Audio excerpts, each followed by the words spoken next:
بسم آب وولد ومنفس قدوس أحد أملاك آمين. يتوارك እግዚአብሔር أملاك أبوينا لذا بصهدنا اسكزاتي ساعات قدمو كله لعلو كله نابزا ساعات زيئة زبصحنا ناي أبوتاتنا ناي قدوسان أملاخ ناتناون أملاخ قدوس እግዚአብሔር سمو استخبرن استمسجنن يخون أما أملاك ولادي أملاك قدوس قدوسان دنجل ماريام سلفصوم أدونتا سلفصوم خبرن مسجانان يبصحيا خموون قدوسانا بوتاتنا قدوسانا ديتاتنا بستوهاوم خبر متن كله مسجانا يبصحيهم أبستفلالي عالم خوينكم ازي منفساوي ميديا زي التكتاتلو سدراغ زي آبهير أمسكال تسقيلو ፍጹም ዝኾነ ሰላሙ ብዝሃበና ብኢየሱስ ክርስቶስ ፍጹም ሰላም ከመይ ትጸንሑ ከመይ ትኾኑ ሰላም እግዚአብሔር ምስ ኩላትኩም ይኹን። እንኳዕ ንጻድቁ አቦና አቡነ አረጋዊ ወርሓዊ በዓል ብሰላም አብጽሐኩም አብጽሐና። በኦርቶዶክሳዊት ተዋህዶ ቤተ ክርስቲያን ዕለት 14 በዓሎም ካብ ንገብረሎም ቅዱሳን ሓደ ጻድቁ አቦና አቡነ አረጋዊ እዩ። ጻድቁ አቦና አቡነ አረጋዊ መን እዮም? ካብ ጻድቁ አቡነ አረጋውስ እንመሃሮ እንታይ እዩ ዝብል ክንመሃር ኢና። አምላኽና ቅዱስ እግዚአብሔር ንህይወትና ዝጠቅም ንዓና ድማ ዝረብሕ ቃሉ ንከምህረና ቅዱስ ፍቃዱ ይኹነልና።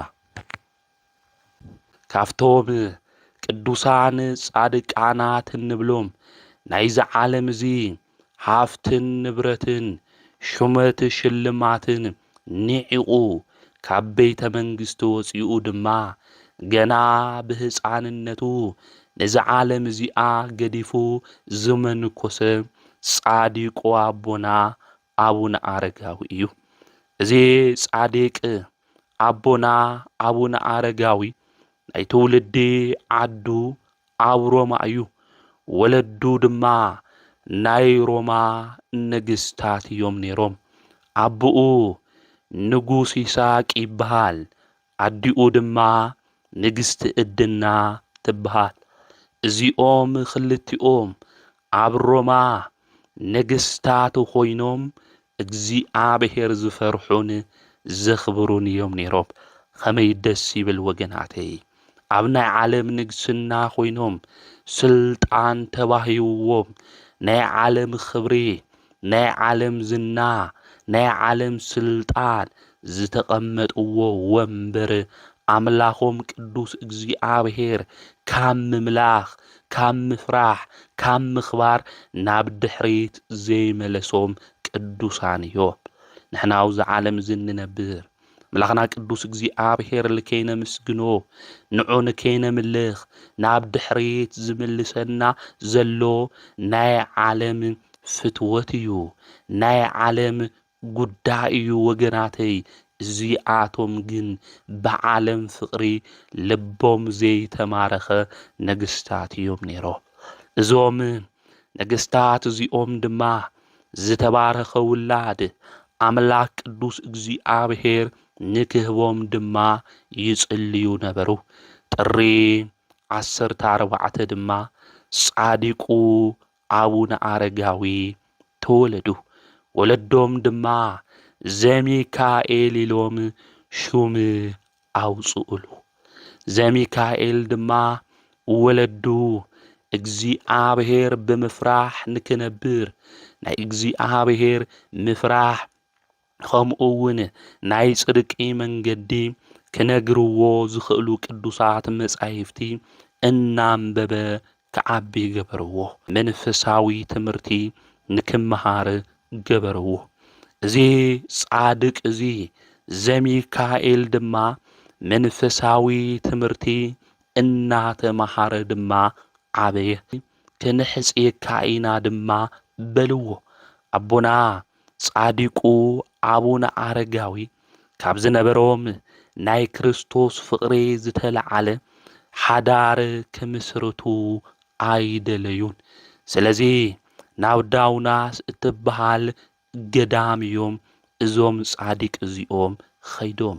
ሰብ ዓለም ኣትሪፉ ነፍሱ እንተጐድአ እንታይ ይጠቕሞ ዝብል ኣብ ቅዱስ መጽሓፍ ዝተጽሓፈ ቃል ኣብ ልቦም ሰሌዳ ኣቐሚጦሞ ነይሮም። ስለዚ ኣብዚ ዓለም እዚ ሹመት ተዋሂቡኒ ኽብሪ ተዋሂቡኒ እንተነበርኹ ጊዜያዊ እዩ። ስለዚ ዘለዓለማዊ መንገዲ ክደሊ እኒአኒ ኢሎም ናብ ዳውናስ ገዳም ድማ ኸዱ። ኣብቲ ገዳም እሱ ድማ ኣበምኔት ዝነበሩ ኣባ ጳግሜስ እዮም። ናብ ኣባ ጳግሜስ ናይቲ ገዳም ኣበምኔት ድማ ኸይዱ ጻዲቁ ኣቡነ ኣረጋዊ ዝመጸሉ ነገር ድማ ከመንኩስ ምዃኑ ነገሮም። ኣብዚ ግዜ እዚ ኣባ ጳግሜስ ከምዚ ኢሎም ተናገሩ። ኦ ወደይ ንስኻ ወዲ ንጉስ ኢኻ። ስለዚ ወዲ ንጉስ ስለ ዝኾንኻ ናይ መንግስቲ ወራሲ ኢኻ። ምምንኳስ ብምንኩስና ብምናኔ ምንባር ንዓኻ ኸመይ ኢሉ ይከኣል ኢሎም ተዛረብዎ። ጻዲቁ ዘሚካኤል ድማ ቅዱስ ኣምላኽ እግዚኣብሔር ከኽእሎ ከም ዝኽእል ናይ ምንኩስና ፈተና ድማ ክፍትንዎ ንኣባ ጳግሜስ ድማ ተናገረ። ናቦይ መንግስቲ ሓላፍን ምድራውን እዩ፣ ዘይሓልፍ ዘይጠፍእ ዘለዓለማዊ መንግስቲ ድማ ክወርስ እኒአኒ ኢሉ ንኣባ ጳግሜስ ተናገሮም። ኣብዚ ግዜ እዚ ኣባ ጳግሜስ እናገሮም እንተሎ ብጣዕሚ እዮም ተደኒቖም ካብ ኣነጋግርኡ ዝተለዓለ። ስለዚ ኣባ ጳግሜስ ብዙሕ ፈተና ድማ ፈተንዎ። ናይ ምንኩስና ህይወት ናይ ምናኔ ህይወት ቀሊል ህይወት ይኾነይ። ብዙሓት ክንምንኩስ ኢና ኢሎም መጺኦም ምንኩስንኦም ገዲፎም ናብ ዓለም ዝተመለሱ ብዙሓት እዮም ኢሎም ብፈተና ድማ ፈተንዎ። ኣብዚ ግዜ እዚ ብዙሕ ቃልሲ እኳ እንተሃለዎም ዘሚካኤል እዞም ዝነበሩ ፈተናታት ኩሉ ኣብ ሓዊ ወርቂ ከም ዝፍተኑ ኩሉ ተፈቲኖም ናይ ጸላኢ ፈተናታት ኩሉ ብዓወት እዞም ጻዲቅ እዚኦም ኣሸነፉ። ድሕሪ እዚ ኣባ ጳግሜስ ድማ ልብሰ ምንኩስና ድማ ኣልበስዎ። ኣብቲ ገዳም እሱ ኣባ ዘሚካኤል ብትግሃት ኾይኑ እናገልገለ ነበረ። ናይዚ ጻዲቅ እዚ ዝና ድማ ኣብ ሃገረ ሮም ሁሉ ተሰምዐ። ብዚ ናይ ንጉስ ወዱ መንኩሱ እዩ ክበሃል እንተሎ ዘይንኡ ድማ ናይዚ ጻዲቅ እዚ ምስ ሰምዑ 7 ቅዱሳን ድማ መጽኡ። ኣባ ሊቃኖስ ካብ ቁስጥንጥንያ መጸ፣ ኣባ ይምዓታውን፣ ኣባ ጻህማ ካብ አንጾኪያ፣ ኣባ ጉባ ካብ ቅልቅያ፣ ኣባ ኣፍጼ ድማ ካብ ኤስያ፣ ኣባ ጴንጤሊዮን ካብ ሮማ፣ ኣባ ኣሌፍ ድማ ካብ ቂሳርያ። ጻዲቁ ኣባ ዘሚካኤል ናብ ዘለውዎ ገዳም ድማ መጽኡ። እዞም ጻዲቅ እዚኦም ናይ መንግስቲ ርስትን ወንበር ስልጣንን የደሊ ኢሎም ኩሉ እናሰኣኑ ድማ ኣምላኾም ቅዱስ እግዚኣብሔር ብትብዓት ኾይኖም ስለ ዘገልገሉ ናይዚ ጻዲቅ እዚ ወዲ መንግስቲ እናሃለወ ከም ዝመነነ ናይዚ ዓለም እዚኣ ናብራን ጣዕማን ኩሉ ከም ዝነዓቐ ተመልኪቶም ናቱ ህይወት ማሪኽዎም እዞም 7 ቅዱሳን እዚኦም ከመንኩሱ ድማ መጽኡ። ከመንኩሱ ምስ መጽኡ ድማ ብኣባ ጳግሜስ ንብዙሕ ዓመታት ናይ ምንኩስና ስርዓት ከምኡውን ስርዓተ ማሕበር ድማ ተማሃሩ። እዚ ምስ ተማሃሩ እዞም 7 ቅዱሳን እዚኦም ድማ መንኮሱ። ኣዲኦም ንግስቲ ዕድና ናይ ወዳ ዜና ሰሚዓ ናፍቲ ገዳም እሱ መጽእት ናፍቲ ገዳም እሱ መጺኣ ንውላዳ ክትረኽቦ እያ ደልያ ነይራ። ነገር ግን ጻዲቁ አቡነ ዘይሚካኤል አቡነ አረጋዊ ግን አደይ ስለ ዝኾነት ከምኡውን አደይ ንዓ ተመለስ እንድሕር ኢላትኒ እምቢ ክብላ ስለ ዘይኽእል ስለዚ ኣነ መጺኤ ክረኽባ ይኽእልን ኢሉ ናይቲ ገዳም አበምኔት መለሰሉ ጻዲቁ። ኣብዚ ግዜ እዚ ንሳ ዝመጸቱ ዓላማ ናብ ዓለም ክትምልሶ ዘይኾነስ ወደይ እኳ ገና ብንእሽቲኡ እንድሕር መልኪሱ ናይዚ ዓለም እዚ ጣዕማ ኩሉ እንድሕር ኒዒቑ ኣነ እውን ከምንኩስ እየ ኢላ እያ መጺኣ ብወዳ ናይ ምንኩስና ዜና ሰሚዓ ስልጣና ሃፍታ ንብረታ ኩሉ ሓዲጋ ኣዲኡ ንግስቲ ዕድና እሙሆይ ዕድና ኮይና ኣብ ደቂ ኣንስትዮ ገዳም ድማ ኣተወት። መነኮሳት ኩሎም ድማ ንኣባ ዘሚካኤል መራሒኦም ገበርዎ። ብኣካለ ስጋ ህፃን ኮይኑ እናሃለ ናይ ኣእምርኡ ብስለት ሪኦም ናይ ህይወት መንገዱ ድማ ዝመርሐና እዩ ኢሎም አቡነ አረጋዊ ኢሎም ሹም ኣውፂኦምሉ እዮም።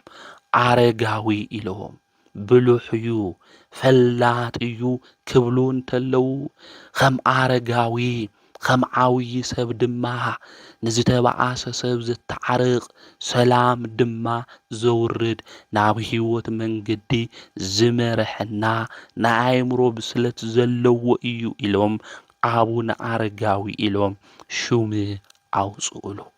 እዚ ጻዲቅ እዚ ኣብ ገዳም ዳውናስ ብዙሕ ናይ ጽድቂ ስራሕ እናሰርሐ ብጾምን ብጸሎትን ብስግደትን ድማ ተወሲኑ እናጸለየ መንፈሳዊ ተጋድሎ ድማ እናፈጸመ 7 ዓመት ድማ ኣብቲ ገዳም እሱ ተቐሚጡ እዩ። እዚ ዘመን እዚ ጻዲቁ አቡነ አረጋዊ ዝነበረሉ ዘመን ድማ ናይ ካቶሊክ ሃይማኖት ኣብ ልዕሊ ኦርቶዶክስ ተዋህዶ እምነት ዝኣምኑ ዓብይ ተጽዕኖ ዝፈጥሩሉ ግዜ እዩ ነይሩ። ጻዲቁ አቡነ አረጋዊ እቶም ካልኦት 7 ቅዱሳን ድማ ንሓቂ ሓቂ ንሓሶት ድማ ሓሶት በሉ ኢና ተባሂልና። ስለዚ ክርስቶስ ብተዋህዶ ኸቢሩ እዩ። ክልተ ባህሪ ዝበሃል ትምህርቲ ድማ ክሕደት እዩ ኢሎም ብድፍረት ተቃወሙ። ኣብዚ ግዜ እዚ ናይ ካቶሊክ እምነት ድማ ኣብ ሮማ ቫቲካን ቤተ ክርስቲያን ብገንዘብ በዝሒ ድማ ሃይማኖታት ተስፋሕፍሕ ስለ ዝነበረት ነዞም ቅዱሳን እዚኦም ድማ ምስዳድ ጀመረት። ጻዲቁ አቡነ አረጋዊ ናበይ ቦታ ኸይደ ክምንን እኒአኒ ኢሉ ይሓስብ እዩ ነይሩ። መልአከ እግዚአብሔር መጺኡ ድማ ናብ ዓድና ኣምጺእዎ እዩ። ናብ ኣክሱም መጺኦም ኣብ ኣክሱም ዘሎ ስርዓት ከምኡውን ምእመናን ኣምልኮት እግዚአብሔር ከመይ ከም ዘምልኹ ተመልኪቱ ሃገረ ቅዱሳን እዩ ኢሉ ሪኡ ምስ ደቀ መዝሙሩ ምስ ማትያስ እዩ መጺኡ ነይሩ። ተመሊሱ ናብ ሮማ ድማ ኸደ። ኣብ ዓድና ድማ ዝረኣዮ ነገር ሁሉ ነዞም ቅዱሳን እዚኦም ነገሮም። እዞም ቅዱሳን እዚኦም ድማ ናውዚ ንክመጹ ደለዩ። እግዚአብሔር ፍቃዱ ኮይኑ ድማ እዞም 8 ቅዱሳን እዚኦም ናብ ኣክሱም መጽኡ። ኣብ ኣክሱም ከመጹ እንተለዉ ነጊሱ ዝነበረ ንጉስ ኣልዓሚድ እዩ ነይሩ። ንጉስ አልዓሚድ ምስ ነገሰ ድሕሪ 5 ዓመት እዞም ቅዱሳን እዚኦም ቅዱስ ሚካኤል እናመርሖም ናብ አክሱም መጺኦም እዮም። ኣብ አክሱም ምስ መጹ ድማ ኣብቲ ዘመን እሱ ዝነበረ ንጉስ ኣብ አክሱም ዝቕመጥሉ ቦታ ድማ ሃቦም። ግእዝ ምስ ተማሃሩ ናይ ግእዝ መጻሕፍቲ ድማ ምስ ፈለጡ እዞም ቅዱሳን እዚኦም ድማ እቲ ካብ ግሪክ ዝነበረ መጽሓፍ ካብ ካልኦት ዝተጻሓፈ መጽሓፍ ናብ ግእዝ መጽሓፍ ድማ ምትርጓም ጀሚሮም እዮም። ብሓደ ኮይኖም ድማ ኣምላኾም ቅዱስ እግዚአብሔር የመስግኑ ነይሮም እዮም። እዞም 8 ቅዱሳን እዚኦም ብሓደ ኮይኖም ንኣምላኾም ንእግዚአብሔር እናመስገኑ ናይ እግዚአብሔር ቃል ድማ ዘምህሩ እዮም ነይሮም። እቲ ኣብ ሮማ ነጊሱ ዝነበረ ይስሐቅ ድማ ኣቡነ ጴንጤልዮን መልእኽቲ ልኢኾምሉ ድሕሪ ዝተወሰነ መዓልቲ ንሶም ናብ ዘለውዎ ቦታ ናብ አክሱም ድማ መጽኡ እዩ። ስለዚ 9 ቅዱሳን ኢልና እንጽውዖም እዞም ቅዱሳን ኣቦታትና እዚኦም እዮም። ካፍቶም 9 ቅዱሳን ጻዲቁ አቡነ አረጋዊ እዩ። እዚ ጻዲቅ አቡነ አረጋዊ ቁጽሩ ምስቶም 9 ቅዱሳን ናብ ዓድና ዝመጽ እዮም። ኣብ ቤተ ቀጢን ድማ ዝተባሃለ ብጸሎት ተጸሚዶም ክነብሩ እንተለው እግዚአብሔር አምላኽ ድማ ይግለጸሎም ነይሩ። ብጸሎት ክልምኑ እንተለው እናተገለጸ መላእክቲ ድማ ይረጋግዕዎም ነይሮም። ድንቅ ዝኾነ ተአምራት ድማ ይገብሩ ነይሮም። መላእክቲ ኩሉ ሻዕ እናመጹ የጸናዕንዕዎም ነይሮም። ጌታ ኢየሱስ ክርስቶስ እውን ምስኦም መጺኡ ይግለጸሎም ነይሩ። ከመይ ዝበለ ትዕድልቲ እዩ ወገናተይ። ኣብ አክሱም ኮይኖም ኣብ ቤተ ቀጢን ድማ ቦታ ተዋሂብዎም ብጸሎት ተጸሚዶም እናሃለው ብኸምዚ መንገዲ እዮም እዞም ቅዱሳን እዚኦም ዝነብሩ ነይሮም። እዞም ቅዱሳን እዚኦም ብዙሕ ተኣምር እዮም ገይሮም። ካብኦም ማእኸል እምባ ዘፍለሰኒኦ ባሕሪ ከፊሉ ደረቕ መንገዲ ዝገበረ ስንዳይ ዘሪኡ ብቅጽበት ን9 ሰዓት መስዋዕቲ ቁርባን ዘብጽሐኒ እዩ። ስለዚ እዞም ቅዱሳን እዚኦም ብክደተ እግሮም ዓድና ቀዲሶማ ዓድና ባሪኾማ እዮም። ነዚ ኢና እውን ሃገረ ቅዱሳን እናበልና እዛ ምድራ ጋይስት እዚኣ እንጽውዓ እንናገረላ። ንጉስ አልዓሚድ ድማ ምስ ሞተ ሻልሻይ ንጉስ ታዚር ድማ ምስ ነገሰ ከምዚ ኢሎም ተናገሩ። ተፈላሊና ክንጽሊ በዓቲ ሒዝና ድማ እናጸለና ናይ እግዚአብሔር ቃል ክነምህርኒ እና ኢሎም ብሓደ ልቢ ወሰኑ። አቡነ ሊቃኖስ ደብረ ቆናጽል አቡነ ጴንጤልዮን 2 ምዕራፍ ርሕቕ ኢልኻ ኣብ አክሱም ኣከባቢ ዝርከብ አቡነ ይስሐቅ መደራ አቡነ ጉባ እውን ናብ በዓቶም ናብ ገዳሞም ብፍላይ ኣብ ማይጨው ኣከባቢ ገዳም እኒእዎም እዩ። ኣቦ ጉባ ከምኡ እውን አቡነ ጻማ አቡነ ይምኣታ ኣብ ገርዓልታ አቡነ ኣፍጼ እውን ኣሕሳኣ ናብ ዝበሃል ቦታ ኸይዶም እዮም። አቡነ ኣፍጼ እውን ናብ ይሓ እዮም ኸይዶም ማለት።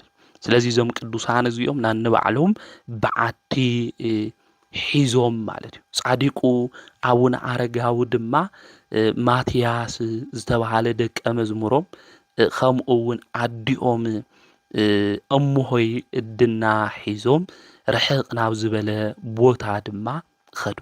ርሕቕ ናብ ዝበለ ቦታ ምስ ኸዱ ድማ ኣብ ሓንቲ ሓረግ ኮይኖም ኣዕሪፎም ጻዲቁ አቡነ አረጋዊ ዘዕርፉላ ቦታ ድማ ምርኣይ ጀመሩ። ክሪኡ እንተለው ድማ ሓደ ዓብይ እምባ ድማ ተመልከቱ። እቲ እምባሱ ሪኦሞ ድማ ጻዲቁ አቡነ አረጋዊ ኣብኡ መዕረፊኦም ንክኾን ንእግዚአብሔር አምላክ ድማ ለመኑ። ነገር ግን እቲ እምባ መውፅኢ የብሉ ብምንታይ ናውዚ እምባዚ ክወፅእ እየ ኢሉ ንኣምላኹ ንቅዱስ እግዚኣብሔር ድማ ዝጻዲቕ እዚ ጸለየ ለመነ። ኣብዚ ግዜ እዚ ኣብ ኩሉ ነገሩ ዘይፍለዮ ሊቀ መላእክት ቅዱስ ሚካኤል መጺኡ ንምንታይ ኢኻ ናይ እግዚኣብሔር ሰብ ኣቡነ ኣረጋዊ ዘሚካኤል ተሓዝን ዘለኻ ኢሉ ሓተቶ። ኣቦና ጻዲቁ ኣቡነ ኣረጋዊ ድማ ዘጨንቆም ጉዳይ ከም ዝበሉ ናብዚ እምባዚ ወፂኤ ስለ ኃጢአተይ ይቅርታ ንክሓትት ይደሊ እየ። ናይ ቅዱሳን ሕይወት ተመልከትዎ፣ ትሕትንኦም ተመልከትዎ ወገናተይ። ናይ መንግስቲ ስልጣን ኣይነግሲሎም ናይ ዓለም ጣዕሚ ዝሓደጉ ዝገደፉ ጻዲቁ ኣቡነ ኣረጋዊ ስለ ኃጢአተይ ምሕረትን ይቅርታን ንእግዚኣብሔር ንክሓትት ኣብዛ እምባ እዚኣ ንክወፅእ ይደሊ ኢሎም ተናገሩ። እቲ መልአክ ድማ ናውዚ እምባዚ እትወፀሉ እግዚኣብሔር እስካብ ዝልእኸልኻ ኣውዚ ድማ ንንእሽተይ ግዜ ተዓገስ በሎ። ጻዲቁ ኣቡነ ኣረጋዊ ናውዚ እምባዚ ንክወፁ ዓብዪ ፍቕሪ ድማ ሓደሮም። እናበኸዩ ናብ ኣምላኽ ቅዱስ እግዚኣብሔር ድማ ጸለዩ። መልአኩ ቅዱስ ሚካኤል ተገሊጹ ድማ ኦ ኣረጋዊ ኣይትፍራሕ፣ ስልጣንን ተባሂቡካ እዩ። ብዛ ሓረግ እዚኣ ብየማን ኾይንኻ ተቐመጥ። ናፍቲ እምባሱ እትወፀሉ እግዚኣብሔር ኣምላክ ገመድ ይኾነይ፣ ብቲ ገመድ ነዊሕ ዝኾነ ገበል ክልእኸልካ እዩ በሎ። እዚ ገበል እዚ ቁመቱ 60 ሜትሮ እዩ ነይሩ። እዞም ጻዲቅ እዚኦም እግዚኣብሔር እስካብ ዝልእኸሎም ብጾምን ብጸሎትን ኾይኖም ን14 መዓልቲ ተቐመጡ። ናይ ቅዱሳን ናይ ትዕግስቶም ጽንዓት ተመልከቱ። ንሕና ዝኾነ ነገር ለሚና ብቕልጡፍ ክኾነልና እንቻኮል ልብና ኣብ ምችኳል ውሽጢ ዘሎ ብዙሓት ኢና።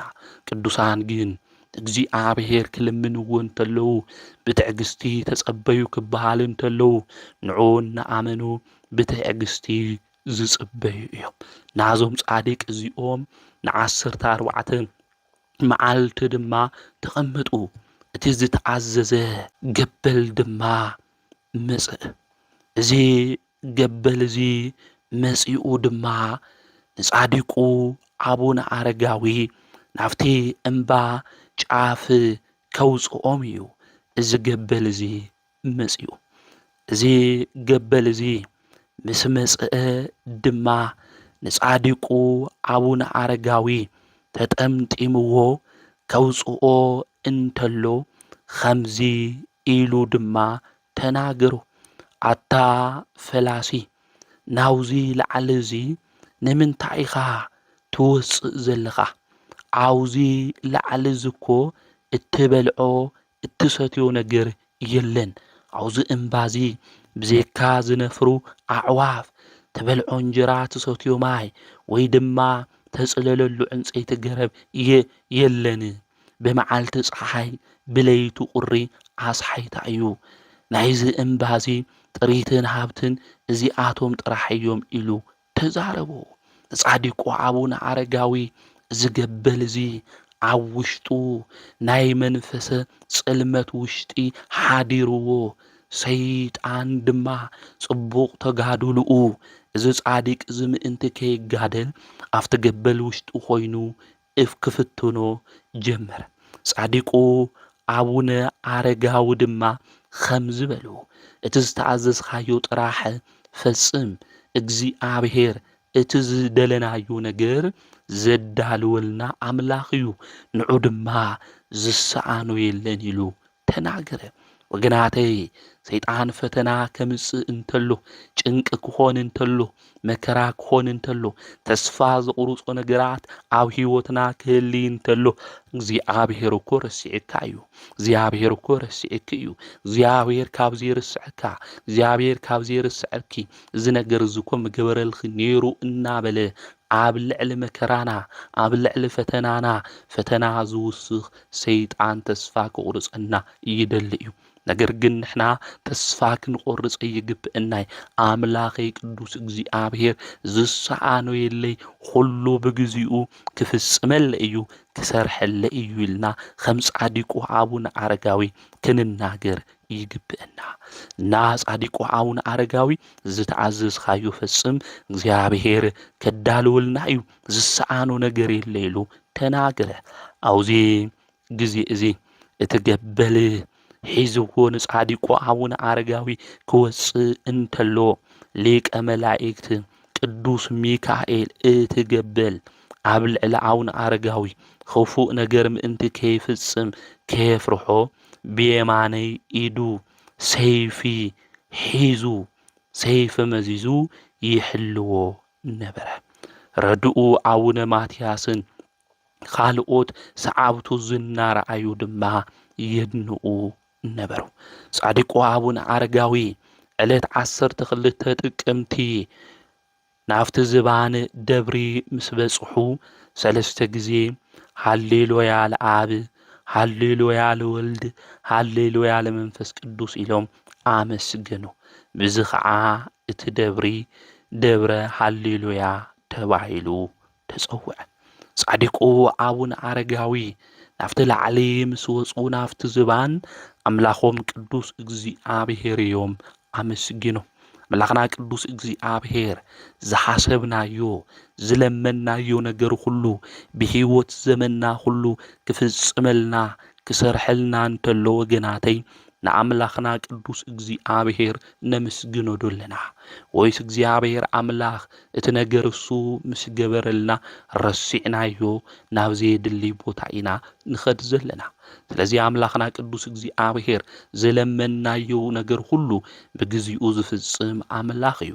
እቲ ብግዚኡ ዝፍጽም ዝሰርሕ ኣምላኽ ቅዱስ እግዚኣብሔር ሓሳብ ልብና ክፍጽመልና እንተሎ ከም ጻዲቁ ኣቡነ ኣረጋዊ ዓለም ቅድሚ ምፍጣሩ ዝነበረ ቀዳማዊ ዓለም ድማ ኣሕሊፉ ዝነብር ዳሕራዊ ሃሌሉያ ኣብ ከምኡውን ወልድ መንፈስ ቅዱስ ኢልና ንስላሴ ክነምስግን ይግብአና ማለት እዩ። ስለዚ እዚ ደብሪ እዚ ደብረ ሃሌሉያ ተባሂሉ ጻዲቁ ኣቡነ ኣረጋዊ ድማ ኣብቲ ደብረ ሃሌሉያ ምንም ነገር ዘየለም ኣብኡ ኮይኖም ድማ መላኾም ቅዱስ እግዚኣብሔር ብጾምን ብጸሎትን ድማ የምስግኑ ነበሩ።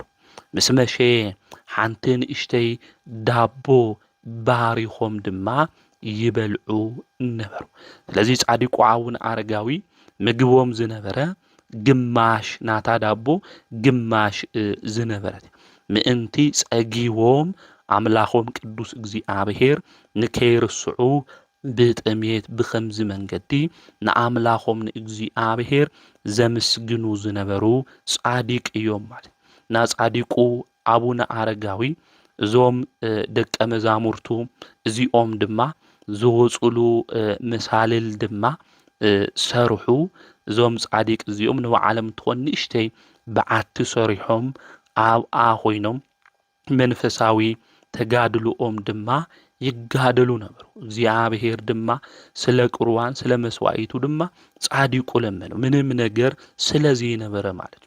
እግዚአብሔር ልመንኦም ሰሚዑ ዘድልዮም ሁሉ መላእክቲ ካብ ሰማይ ሒዞምሎም ይወርዱ ነበሩ። ጻዲቁ ኣቡነ ኣረጋዊ ብዘይ ምድቃስ ብጾምን ብጸሎትን ብስግደትን ድማ ይተግሁን ይብርትዑን ድማ ነበሩ። ዞም ጻዲቅ እዚኦም ብጸሎት ናብ ኣምላኾም ቅዱስ እግዚአብሔር እናተነጋገሩ ብዙሕ ተኣምራት ድማ ገበሩ። ዝሓመሙ ብኣልጋ ድማ ተሸኪሞም ዘምጽእዎም ሰባት ሁሉ ድማ ብሕማም ዝሳቀዩ ዝነበሩ ብጸሎቶም ሓይሊ ይፍወሱ ነይሮም። ንዘይኣመኑ ሰባት ድማ እዞም ጻዲቅ ኣቦና እዚኦም እናምህሩ ይእምንዎም ነበሩ። ንዓድና ድማ ብርሃን ዘብርሁ ጻዲቅ መናኒ ይኾኑ ኣቡነ ኣረጋዊ። ኣብቲ ግዜ እሱ ንጉስ ዝነበረ ሃፀይ ካሌብ ድማ ንጻዲቁ ኣቡነ ኣረጋዊ ናይ ጻዲቅ ሰብ ጸሎት ግዳጅ ትፍጽም እያ፣ ሓይሊ ድማ ትህብ እያ፣ ኣብ ልዕሊ ጸለእተይ ድማ ብዓወት ንክጎናጽፍ ጸልዩ ለይሉ ንጻዲቁ ኣቡነ ኣረጋዊ ከምኡውን ንኣቡነ ጴንጤሌዎን ሓቲትዎም ነይሩ እዩ። ጻዲቁ ኣቡነ ኣረጋዊ ድማ እግዚአብሔር ኣምላክ ክትሸንፍ ክገብረካ እዩ፣ ሓይሊ ድማ ክህበካ እዩ ኢሎም ተናገሩ። ኣብዚ ግዜ እዚ ሃፀይ ካሌብ ኸይዱ ተዋጊኡ ኣብ የመን ዘሚቱ ኣብ የመን ዝነበረ ጨካን ዝነበረ ከምኡውን ኣሂዛባዊ ኣሸኒፉ ተመሊሱ እዩ። ኣሸኒፉ ምስ ተመለሰ ድማ ሃፀይ ካሌብ ኣብ ኣቡነ ጴንጤሌዎን ገዳም ን12 ዓመታት ኣብኡ ብምናኔ ህይወቱ ሕሊፍዎ እዩ። ስለዚ ንሃፀይ ካሌብ ወዶም ዝኾነ ሃፀይ ገብረ መስቀል ድማ ቤተ ክርስቲያን ሰሪሕሎም እዩ ንጻዲቁ ኣቡነ ኣረጋዊ። እዚ ቤተ ክርስቲያን እዚ ኣብ ውሽጡ ድማ ብድንጋሌ ስጋ ብድንጋሌ ነብሲ ዝጸንዐት ናይ እመቤትና ናይ ድንግል ማርያም ብስማ ዝተሰየመ ብወርቅን ብብርን ዘጌጸ ታቦት ድማ እእትይውሉ እዩ። እዚ ንጉስ እዚ ሃፀይ ገብረ መስቀል እቲ ቤተ ክርስቲያን እሱ ክሰርሕ እንተሎ ድማ ካፍቲ እምባ መውረድን መደየብን ነይርዎ እዩ። ነቲ ቤተ ክርስቲያን መስርሒ ማለት እዩ፣ መወጻጽኢ መሳልል ነይሩ እዩ ማለት። ኣብዚ ግዜ እዚ ንጻዲቁ ኣቡነ ኣረጋዊ እዚ መወጻጽኢ መሳልል ከፍርሶ ዶ ኢሉ ክናገር እንተሎ እወ ዳህምሞ ኢሎም ጻዲቁ ኣቡነ ኣረጋዊ ተናጊሮም እዮም። ብዚ ድማ ደብረ ዳሞ ተባሂሉ ተሰይሙ እዩ። በቲ ናይ ገበል ጭራ ኣምሳል ግን ገበል ሰባት ዝወጽሉ ዝድይብሉ ገበል ብልትና ገበል ኣምሳል ጭርኡ ግበር ኢሎም እዞም ጻዲቅ እዚኦም ኣዚዞሞ እዮም። ስለዚ ደብረ ዳሞ ዝተባሃለሉ ምኽንያት ብዚ ምዃኑ ናይ ቤተ ክርስቲያን ኣቦታት ይነግሩና። ከምኡ እውን ኣብ ጻዲቁ ኣቡነ ኣረጋዊ ገድሎም ክነንብብ እንተለና እቲ ታሪክ ንረኽቦ ኢና።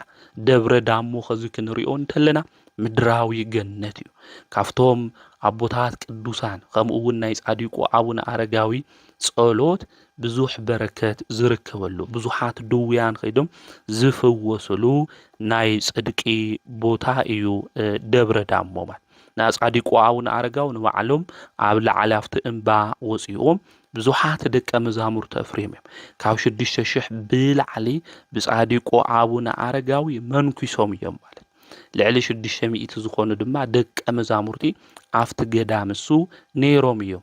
ስርዓተ ምንኩስና ድማ ከኣባ ጳግሜስ ከም ዝተምሃርዎ ስርዓተ ማህበር ስርዓተ ገዳም ድማ ኣብ ዓድና ንመጀመርያ ግዜ ንክህሉ ዝገበሩ ጻዲቅ ኣቦ እዮም ኣቡነ ኣረጋዊ ማለት።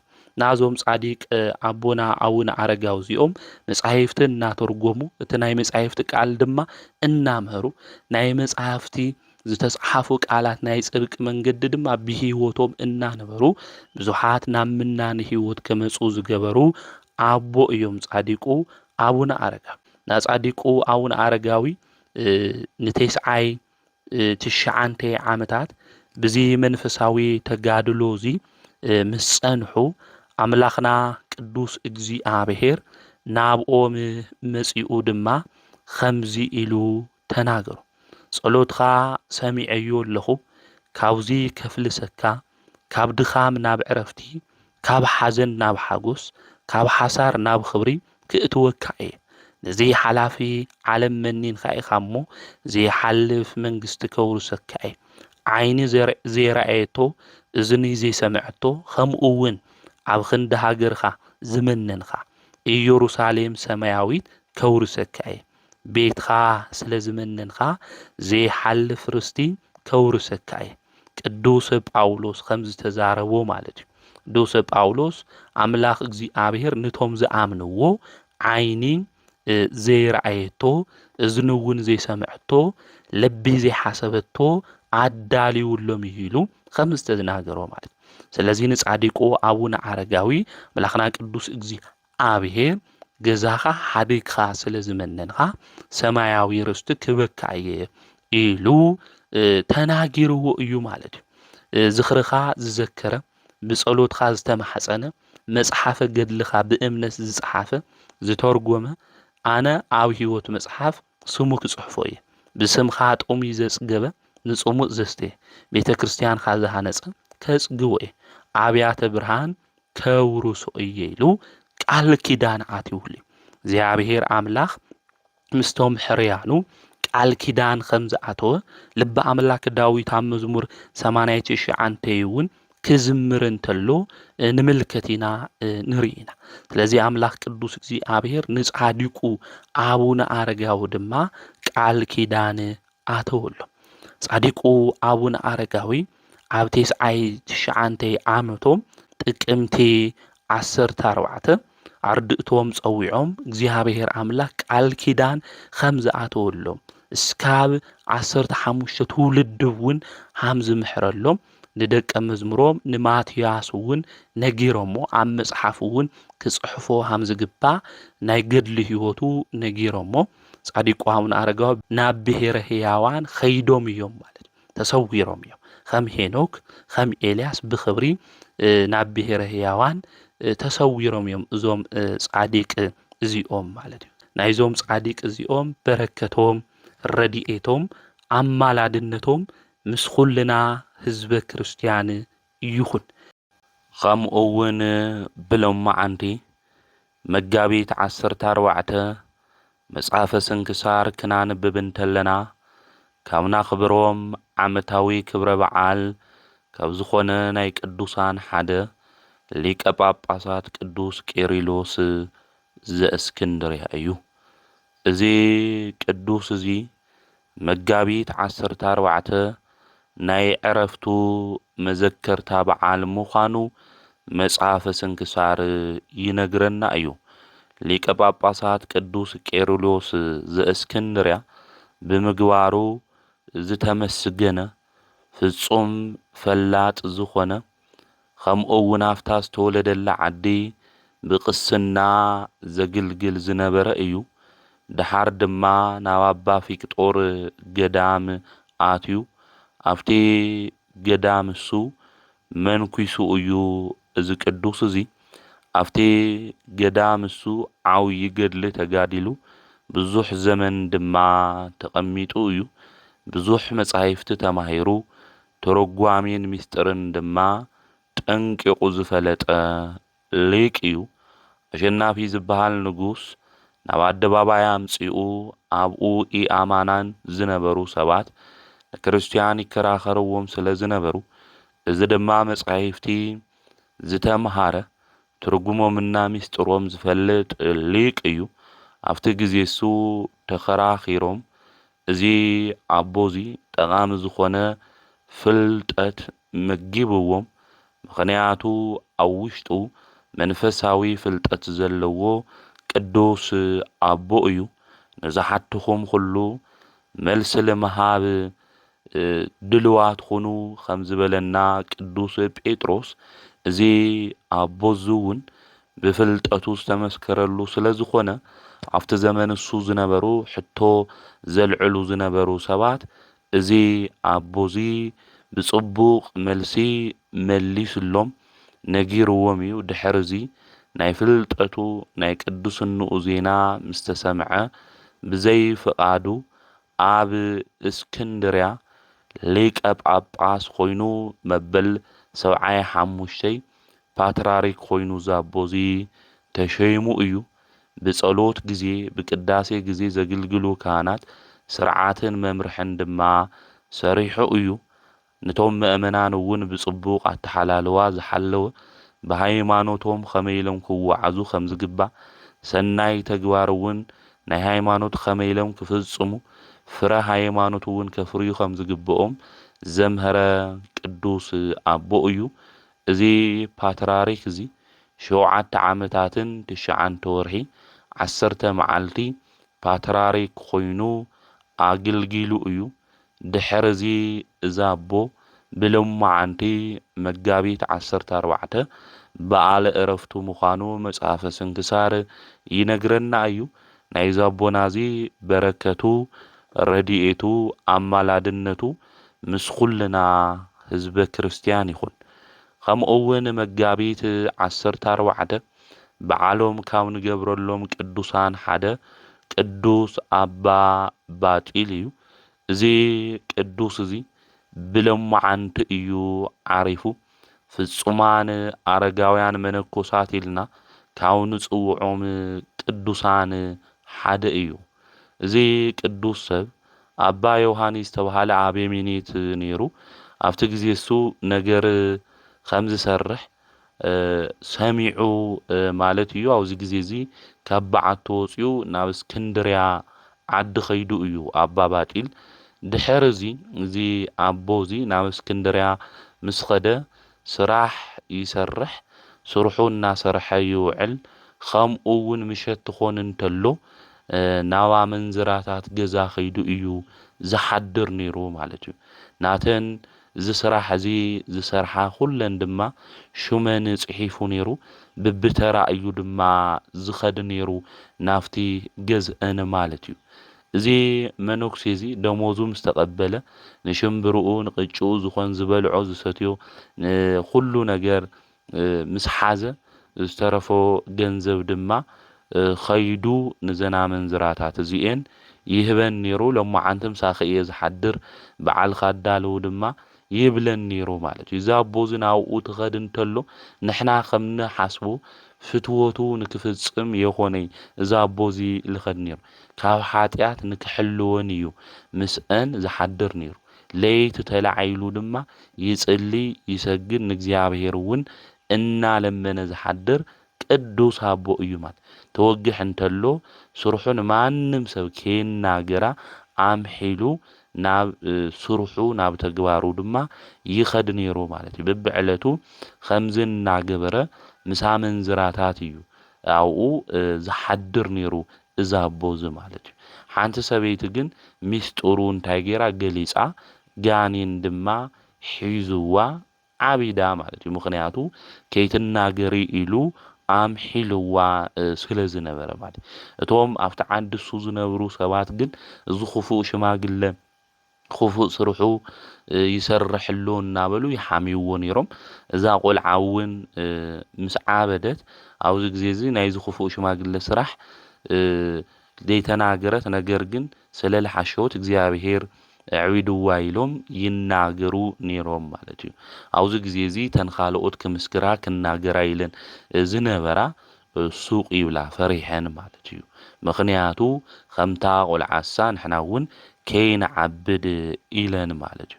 ስለዚ እዚ ኣቦ እዚ ናብኡ እናኸደ ይሕልወን እዩ ነይሩ። ካብ ዝሙት ካሊእ ሰብ መፅኡ ምስአን ካብ ዝሓድር ገንዘብ ይኸፍላ እሞ ብታ ለይትሳ ምስ ካሊእ ሰብ ከይትራኸብ ይገብር። ንሱ ግን እናጸለየ እናሰገደ እግዚአብሔር እናለመነ ዝሓድር ኣቦ እዩ ማለት እዩ።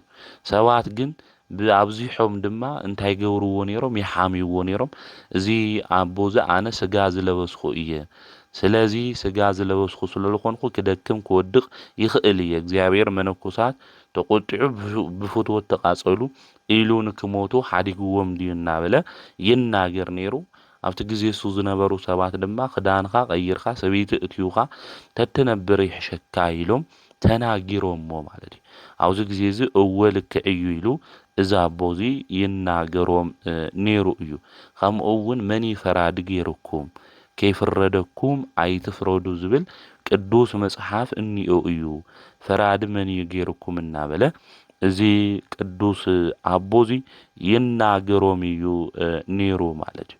ስለዚ እዚ ኣቦ እዚ ብእግዚአብሔር ተቐባልነት ዘለዎ ቅዱስ ብሰብ ግን ዝተነዓቐ እዩ ነይሩ ማለት እዩ። ስለዚ ለዘና መንዝራታት ገንዘብ እዩ ዝኸፍለን ነይሩ እና እሱ ነጸለየ ነለመነ ናዩ ተግባር ርኢን ኣብ ልዕሊን ዝነበረ መንፈስ እውን እሱ ክጽልይ ክሰግድ ክለምን እንተሎ ትመንፈስ ዝነበረና ዝሙት ወፂእለን ናብ ገዳም ዝኣተዋ እኒአዋ ከምኡ እውን ሓዳር ዝገበራ እኒአዋ ብጾም ብጸሎት እውን ተወሲነን ዝመንኮሳ እውን እኒአዋ እየን ማለት እዩ። ብሓደ እዋን ምስ ሓንታ መንዝራ ክድቅስ እየ ኢሉ ኩሉ ሻዕ ሰብ ዝፈልጦ ሃምኡ እዩ ክድቅስ እዩ ዛቦ ኢሉ እዩ ሓሜላኡ እውን ሰለለኣቱ ማለት እዩ። ስለዚ እዚ ኣቦዚ ናብኡ ክኸድ እንተሎ ማለት እዩ ሓደ ሰብ ኣብ መንገዲ ረኺቡ ብጽፍዒት ይወቕዖ ማለት እዩ። ብጽፍዒት ክወቕዖ እንተሎ እዚ ኣቦዚ ነፍሱ ብእግዚአብሔር ኢድ ሂቡ ማለት እዩ። ኣብቲ መንደቕ ግን ኣይትፍረዱ ብማንም ሰብ ኣይትፍረዱ ከይፍረደኩም ዝብል ጽሑፍ ተጻሒፉ ተረኺቡ እዩ ማለት። ስለዚ ብህይወት ዘመንና ኩሉ ክንፈርድ ኣይግብአን። ሓደ ሻዕ ሰብ ብሓጢአት ክወድቕ ተሎ ርኢናዮ ውይ እዚ ሓጢአተኛ ዝበደለኛ ኢልና ንፈርድ። ሓደ ትዕቢት እዩ ማለት እዩ። እዚ ሰብ እዚ ብሓጢአት ትወድቕ ተሎ ድማ ለይቲ ሙሉእ ተጸጺቱ ተመሊሱ ላብ ኣምላኹ ላብ እግዚአብሔር ይልምን እዩ ማለት። ስለዚ ብማንም ሰብ ትሰብሱ ታይሃም ልኾን ይንፈት። ቅዱስ ጳውሎስ እኳ አሳዳዲ እዩ ነይሩ። አሳዳዲ ስለዝነበረ እዚ ቅዱስ ጳውሎስ ሃምዚ እዩ እንድሕሪና ድሓረ ግን ቅዱስ ጳውሎስ ዓብይ እንታይ ኮይኑ ሐዋርያ ኮይኑ እዩ ማለት። ስለዚ ኃጢአተኛ በደለኛ እንብሎ ሰብ ላብ ኣምላኹ ናብ እግዚአብሔር ተመሊሱ ላብ ቅድስና መድረኽ ክመጽእ ስለ ልኽእል ብማንም ሰብ ይትፍረዱ ኢሉ ጌታ እውን ለምሃረና። ስለዚ እዚ ቅዱስ ኣቦዚ ኸይዱ ምስአን ፍትወቱ ልፍጽም ይሰብል መስለኒ። ነገር ግን እዚ ኣቦዚ ላብ ዝበለጸ ላብ ቅድስና መንገዲ እንታይ ገይርዎን እዩ ኣብቂዕዎን እዩ ልኹለን ማለት እዩ። ለመንኮሳን እኒአዋ ከምኡ እውን ሓዳር ዝሓዛን እኒአዋ ማለት። ስለዚ እዚ ቅዱስ ኣባ ባጢል ኢልና እንጽውዖ ከምዚ ብዝበለ ተጋድሎ ዝጋደል ዝነበረ ቅዱስ ኣቦ እዩ። ናዚ ኣቦዚ በዓለ ዕረፍቱ ሎማዓንቲ መጋቢት 14 ምዃኑ መጽሓፈ ስንክሳር ይነግረና እዩ። ካብዚ ቅዱስ እዚ በረከቱ ረድኤቱ ኣምላኽና ቅዱስ እግዚአብሔር ንክዕድለና ናቱ ቅዱስ ፍቃድ ይኹነልና። ከምኡ እውን ኣባ ሲኖዳ ዝተባሃለ ቅዱስ ኣቦ ብሎማዓንቲ ብመክስሚያኖስ ዘመን ዝነበረ ክርስቲያን እዩ። ኣምላኸይ ቅዱስ እግዚአብሔር የክሕዲ ከምኡ እውን ንጣዖት የሰግዲ ስለ ዝበለ መክስሚያኖስ ድማ ብዙሕ ስቅያት ኣብ ልዕሊኡ ንክበጽሕ ነቶም ዝነበሩ ወታደራት ኩሉ ዓዚዝዎም እዩ። ኣብ መሬት ኣውዲቖም እውን ደብዲቦሞ እዮም።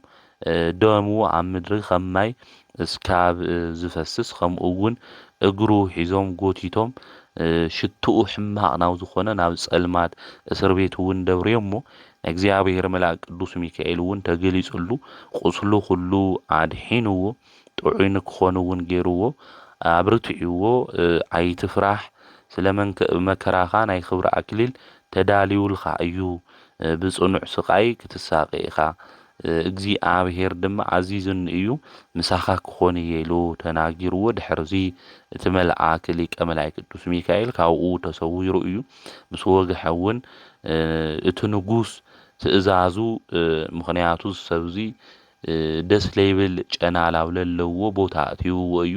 ብዙሕ ስቅያት እውን ተሳቂዩ ጸልማት እዩ ሞይቱ እንድሕር ኮይኑ እዚ ዓመፀኛ እዚ ናይ ነገስታት ትእዛዝ እውን ዝሓልፍ ከይድኩም ረኣይዎ ሞይቱ እንድሕር ኮይኑ እውን ንኸልቢ ሃውዎ ስጉኡ ኢሉ መክስሚያኖስ ኣዚዙ እዩ። ድሕርዚ ግን ሰባት እንተመፁ ሞይቶም ኢሎም ሓሲቦም እዮም እሶም። ነገር ግን እግዚአብሔር መልአኩ ልኢኹ ኣድሒንዎ እዩ። ጠጠው ኢሉ ክጽልይ እንተሎ ረኺቦሞ ምንም ዓይነት ጉድኣት ከምዘይብሉ ኣብ ስጉኡ ናይ ሕማም ምልክት ከምዘይብሉ ተመልኪቶም ማለት እዩ። ላፍቱ ንጉስ እውን ወሲዶሞ እቲ ንጉስ እውን ብጣዕሚ ተደኒቁ ክዳኑ ኩሉ ኣውፅኡ ክሪኦ እንተሎ ምንም ነገር የውሊ ማለት እዩ። ድሕርዚ ንቁልቁል ተሰቂሉ ሓዊ ነዲዱ መከራ ኣብ ልዕሊኡ ንክበጽሐሉ እዚ ንጉስ እዚ ገይሩ እዩ። ምስ ስቃይ እውን ምስ ሰልቸው እዚ ንጉስ እዚ ክሳዱ ብሰይፊ ቆሪጹ ንኸልብታት ድማ ስጉኡ ሂቡ እዩ። ኣብዚ ግዜ እዚ ግን እቶም ከልብታት ፍጹም ናብኡ ክቐርቡ ክበልዕዎ ይኸኣሉ። ምእመናን ለይቲ መጺኦም ስጉኡ ወሲዶም ብሓዱሽ ክዳን ድማ ገኒዞሞ ቀቢሮሞ እዮም። ካብዚ ስጋ እዚ እውን ብዙሕ ኣደናቂ ዝኾኑ ተኣምራት ተገይሮም እዮም። ካብዚ ቅዱስ እዚ በረከቱ ረድኤቱ ኣማላድነቱ ምስ ኩልና ህዝበ ክርስቲያን ይኹን። እዚ ቅዱስ እዚ ሰማዒት ኣባ ሲኖዳ ብሰማዒትነት ዝዓረፈሉ ዕለት ምዃኑ መጋቢት 14 መጽሓፈ ስንክሳር ይነግረና እዩ። ከምኡ እውን ቅዱስ ቶማስ ብሎሙዓንቲ 7 ዓመታት ጋኔን ሒዝዋ ዝነበረ ምስ ዓብ እውን ዝራኸብ ዝነበረ ሰበይቲ ብተኣምራት እዛ ሰበይቲ እዚኣ ካብዚ ክፉእ ጋኔን እዚ ንክትወፅእ እዚ ሃዋርያ እዚ ገይሩ እዩ። ሃዋርያው ቶማስ ናብ ኣገልግሎት ክኸድ እንተሎ ናይ ክርስቶስ ሃዋርያ ካብዚ ዘሳቀየኒ ጸላኢ ኣድሕነኒ ኢላ ናብኡ ኣእወየት ብምንታይ ምክንያት እዩ ረኺብኪ ኢልዋ ካብ መሕፀቢ ቦታ ክወፅእ እንተለኹ መጺኡ ቀጢን እዩ ብሰበይትና ብወዲ ስራሕ ድማ ንራኸብ ኢና ኢላ ተናገረቶ ማለት እዩ። ስለዚ ምስ መንፈስ ምስ ኣጋንንቲ ከምዚ ዝበለ ርክብ ዝነበራ ሰበይቲ እያ ማለት ንብዙሕ ዘመናት ድማ ትሳቀ እያ ነይራ። ካብኡ እኳ እንተረሓቕኹ ኣይገድፈኒ ብዙሕ ስቅያት እዩ ዘሳቀየኒ ኢላ ተናገረቶ። ኣብዚ ግዜ እዚ ሃዋርያው ቶማስ ጸልዩ እቶም ኣጋንንቲ ድማ ካብኣ ንክለቁ ገይሩ እዩ። ምክንያቱ እታ ሰበይቲ እዚ ኣሚና እያ መፅኣ ንእግዚኣብሔር ሃዋርያ እዩ ኣገልጋሊ እዩ። ስለዚ ካብዚ ክፉእ ነገር ከውፀኒ እዩ ኣጋንንቲ ድማ ንዓኻ ይንቅጥቀጥሉካ እዮም ስለዚ ጸልየለይ ኣድሕነኒ ኢላ ኣሚና መፅኣ እያ። ሃዋርያው ቶማስ እውን ጸልዩ እዞም ኣጋንንቲ ብክፉእ ስራሕ ድማ ዘሳቅይዋ ዝነበሩ ካብዛ ሰበይቲ እዚኣ ለቂቆም ንክኸዱ ገይሩ እዩ። እዛ ሰበይቲ እዚኣ ድማ ቅዱስ ቶማስ ንስሓ ክትቅበል ከምኡ እውን ናብ ቅዱስ ስጉኡ ናብ ክቡር ደሙ ድማ ንክትመጽእ ነጊርዋ ኣዚዝዋ። ድሕሪ ተወሰነ ግዜ እውን ስጋው ወደሙ ኣቐቢልዋ ናብ ቤተሰባ እውን ኣሰናቢትዋ እዩ ማለት። ስለዚ እዛ መዓልቲ እዚኣ ፍሉይ ዝኾነት መዓልቲ እያ። ሃዋርያ ቶማስ እዚ ተኣምር እዚ ገይሩ ብዙሓት ኣሂዛብ እውን ንከኣምኑ ዝገበረሉ ዕለት ምዃኑ መጋቢት 14 ካብ ናኽብሮም ዓመታዊ ናይ ቅዱሳን በዓላት ሓደ እዩ እሞ ናይዚ ሃዋርያ እዚ በረከቱ ረድኤቱ ኣማላድነቱ ምስ ኩልና ህዝበ ክርስቲያን ይኹን። ዘምህረና ዝገሰጸና ናይ ኣቦታትና ኣምላክ ቅዱስ እግዚአብሔር ስሙ ዝተኸበረን ዝተመስገነን ይኹን። ወስብሐት ለእግዚአብሔር ወወላዲቱ ድንግል ወለመስቀሉ ክቡር።